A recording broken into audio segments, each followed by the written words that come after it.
It is early morning in Paris, busy traffic, commuters are on their way to work. Franck Mordac is one of them, a highly accomplished budget specialist of the French Finance Ministry. And what is rather unusual, Monsieur Mordac has a twin in Morocco. Not a biological twin, but a work twin. Monsieur Berrada works at Morocco's Ministry of Finance. He has the same responsibilities as his Parisian counterpart. Bringing them together, working across borders with Monsieur Mordac, who frequently joins the Moroccan team in Rabat, is called twinning. A concept used by the MENA Transition Fund to transfer knowledge and best practice. The fund aims to strengthen governance in the Middle East and North Africa, and Morocco is a perfect candidate for support.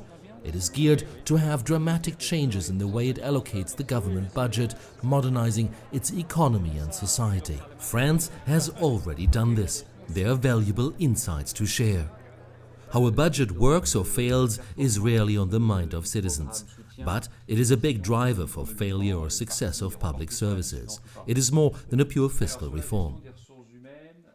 It is a reform that improves transparency in financial matters, that explains what is happening, measures the performance, and shows citizens how public money is being used properly. To achieve budget transparency, Monsieur Berrada and his team have strings attached to the budget. This is how it works. Performance is key. Take education. If children's test scores in school are below a set standard, then teachers will risk being fired, because the school's budget will be cut. In the past, teachers would get their money anyway and often not show up for work because budget was not linked to performance. For Moroccans, changing the system is urgent. An estimated 15% of Morocco's population is below the poverty line. 2/3 of all women are illiterate. In rural areas, less than half of all children finish elementary school. Complementing the budget reform is a new law that gives citizens the right to petition. Like these women in a poor neighborhood on the outskirts of Casablanca who have many complaints about corruption and mismanagement in the local health center. They have a pharmacy at the health center, but only some get medication, others don't. There's only one doctor, sometimes she comes, sometimes not. Patients will have to line up at 6 a.m. to get a number and then have to wait till 3 p.m. Some might not get treatment at all. The doctor just leaves when the office hours are over. We need so many things. The women have been taught by the humanitarian organization CARE to score the services they receive.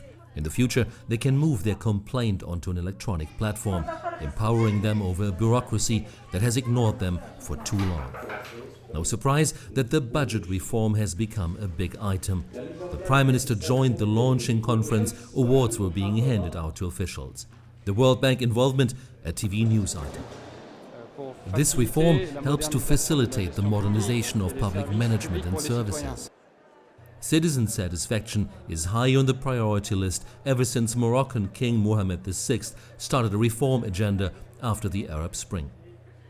It is the setting of an arsenal, of a framework that will allow us to do the same mission with new tools. We need to assess the accomplishments, make technical adjustments. The expectations are huge with regard to procedures, management, and good results, and the impact this will have on the life of our citizens.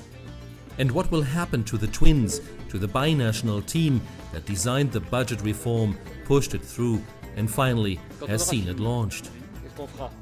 What are we doing when we are done? It depends, it really depends.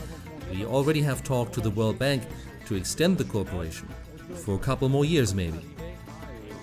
Yes, you are right. We need to continue, you don't change a winning team.